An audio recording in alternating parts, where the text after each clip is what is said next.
I am a poet and a scholar that teaches at Spelman College in Atlanta, Georgia. And Spelman is a really special place. It's an HBCU, historically black college, and it's a women's college that was founded in 1881. So it's my job to teach and mentor young Black women in literary studies every day, and it gives me so much joy. And there are other things that I do too. So writing workshops in the world. I help prisoners to obtain their GED. Yeah. Today, we've obviously brought you in to talk about Kendrick Lamar's halftime Super Bowl performance, which has been talked about everywhere. I mean, there's articles, there's social media videos, there's explainers. But from a writer's perspective and someone who's actually written about Kendrick's works before, I really just want to get your insight and your perspective. So, of course, he is also a poet and he's won a Pulitzer Award. We know that he is a poet before anything else. And with that, there's a lot of metaphors and symbolism hidden behind his lyrics and his works, especially this performance. We could talk about this for hours, but I'm just curious to Mhm. see what you, from your perspective, what you think are the most significant moments that might not be, that people might have missed, maybe. Hmm. Well, I agree. One of the reasons why, especially folks who love hip hop and love rap music, why we love Kendrick is that he's a writer's writer. He is a lyricist through and through, such that, he can be saying a lot in a little bit of space, right? So not only is he kind of a master with his words and rhythms, right? The way that he is able to, fit a lot of syllables into just one line, right, is really impressive. But within that, there's also meaning on meaning on meaning stacked to each other. He can also be talking to various people at the same time, right? With one word or one phrase, and that's really impressive. For me, it's been really lovely to see Kendrick grow as an artist because, yes, he's a lyricist and a storyteller in that way. But I also feel like the storytelling has really grown visually. And for me, the Super Bowl was the combination of all of these things, right? Storytelling at the lyrical level, at the sonic level, but also at the visual level. So I was surprised and elated to see Samuel L. Jackson as Uncle Sam. I thought that kind of iconography was extremely powerful. It's a symbol that Kendrick Lamar has used before on his album To Pimp a Butterfly. Uncle Sam is actually a character, a persona on the album. And he's a character that comes to symbolize the trappings of a capitalist American system Right. that at once upholds Black artists, Black entertainers, but also places these constraints and demands around them, right? So I think about Sam Jackson as Uncle Sam in this performance, and he says things to Kendrick like, you got to play this American game. That you can't be too loud, too ghetto. You got to tighten up, right? And for me, that really was a powerful representation of all the kind of conflicting messages that Black artists who are so public and visible, like Kendrick Lamar, have to contend with in their performances, right? So I feel like the internet has done a really good job of unpacking things. Also, kind of a scary job at times, right? It can be really interesting to see people try to take deep dives, but not necessarily have the tools and skills like to kind of dissect these things, right? Because there are like very real and true historical precedents to things, right? So, for instance, Serena Williams dancing on stage, doing the Crip Walk, which is a dance that comes out of Los Angeles, comes out of a specific place. A lot of people said, oh, that's a jab at Drake, right? Serena is Drake's ex. But we forget in 2012, Serena was lambasted, right, for doing the Crip Walk on the world stage at the Wimbledon, no, it was at the Olympics, right? The London Olympics.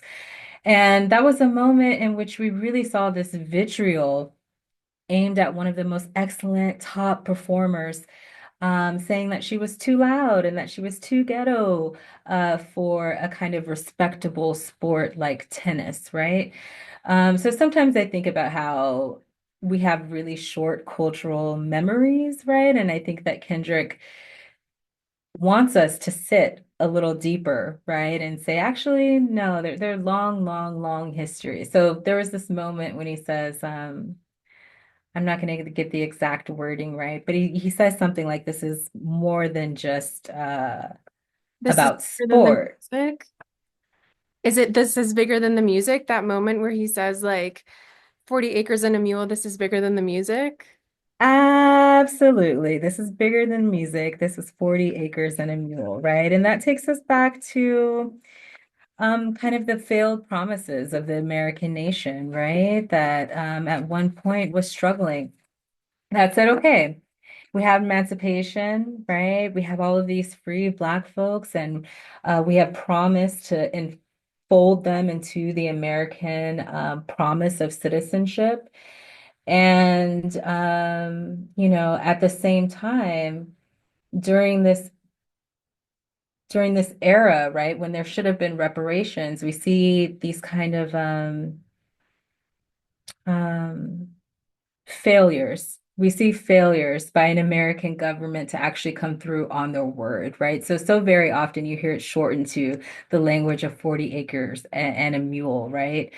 And this refers to the land, right? And the property that enslaved Black folks, now free, were supposed to have, right? To be able to build up their lives, right? And actually enfold themselves into an American system. But we see that so often, you know. Um, one, folks didn't receive those promises, and two, um, a plantation system kind of remade itself in other ways, right? So we had a rise of a prison system, we had sharecropping that basically kept Black folks enslaved on land, right? Working the land, tilling the land in agricultural ways without calling it slavery.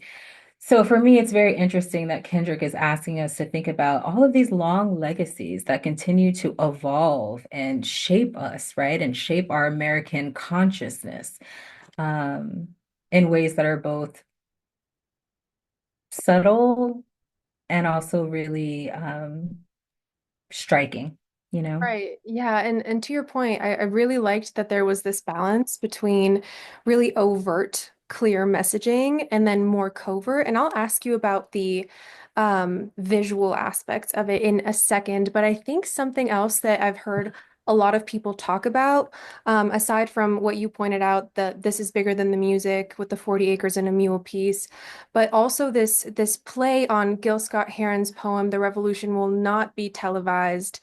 Kendrick, in his performance, says the revolution will be televised. You Hmm. picked the right time, but the wrong guy. I'm just wondering, like, Hmm. from a writer's perspective and speaking on the historical and cultural kind of meaning behind what he does, because it's all intentional, right? Um, Gil Scott Heron's poem is basically a call to action. What do you think Kendrick's switch means? Is it still a call to action? Is it an even stronger call to action? It's interesting because I actually think that people kind of misinterpret Heron's original poem. Yes, it's a call to action, but I think that he also says a lot more in that poem, right? He says, you won't be able to stay at home, right? You won't be able to plug in, turn on. The revolution's not going to be televised. And on the one hand, that means, right, all the action that's happening, it's going to be out in the street. If you want to participate in the remaking of a American system and American culture, you're going to have to actively participate, right? You can't be passive. There's no passive consumption in this. But I think that he's also saying that media narratives, which are on TV, are never going to tell the story of a true revolution that comes from the ground up, right? That it has to be lived, it has to be experienced, and that the translation of that story by an American media system is going to already be skewed and is not going to kind of advocate from a revolutionary perspective. So therefore, it won't be televised, right? Now, Kendrick's shift is so kind of interesting to me. And the fact that he ends with this demand, this call, turn the TV off, turn the TV off. Even It with the actually re song, yeah, it's I was just like, wow, genius.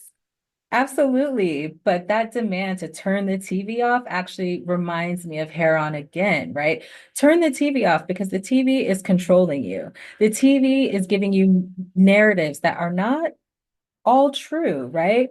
The TV, I think about the Super Bowl, these ads, the commercial, the spectacle. These are the things, this is the opiate of the masses, right? These are the things that will put you to sleep and turn your brain off, right? So turn the television off. And I think that Kendrick is saying that that's where the revolution is, right? That's so interesting. Unplugging. Yes, and I totally agree. I think that what's powerful between this poem and, Kendrick's performance as a whole and his lyrics is basically, well, it invites an internal kind of shift, an internal kind of revolution. And so that's something that I also just really appreciate. I think visually too, just going back to more covert messaging, I've seen a lot of discourse around the costumes that the dancers were using, the depiction of the American flag with all Black dancers. And then also even the stage. There's people saying that the stage kind of mirrors Squid Game, which is a show that does kind of some sort of social commentary and does a play on power dynamics. I'm curious to hear what you think of either the costume or the set from kind of someone who knows Kendrick's work and art, and whether you think that was intentional. Everything's intentional with Kendrick, and I love that about him. It's interesting. I don't know about the Squid Game. I kind of heard that theory too, and I was like, okay, I don't that didn't quite jive with me, but there certainly is this theme of the game and competition, right? So he starts us off. I think about the stage and the set of the controller, that X and that O. Um, but the X and O also reminds me of like a tic-tac-toe game, right? And those boxes and being squared off in those boxes and having to make the right move, right? Having to be strategic. And for me, that is the Black person in America. That is the striving Black person in America, having to make decisions, right, about how one might move and be without dying in the game, right? For me, I think the most powerful image of the entire performance was the group of dancers, and this was around the song Humble, right? At that time of the performance, the group of dancers forming that America flag, that American flag, the red, white, and blue, and seeing that flag divided, right? With Kendrick in the middle, it really had me thinking about uh the extreme polarization in our nation. It had me thinking about the Black labor that undergirds this American nation, right? The Black labor that has built up this nation. It makes me think about the ways that at once Black entertainers are held up as exceptional, right? So often they're leading the kind of charge of innovation. They're leading the culture, right? They are the culture. And yet, if even if they are the fabric of the nation, right? The fabric of the flag, that flag disintegrates, right? That I think about the way that those dancers scattered at one point, right? And it wasn't just polarization, it was chaos, it was confusion.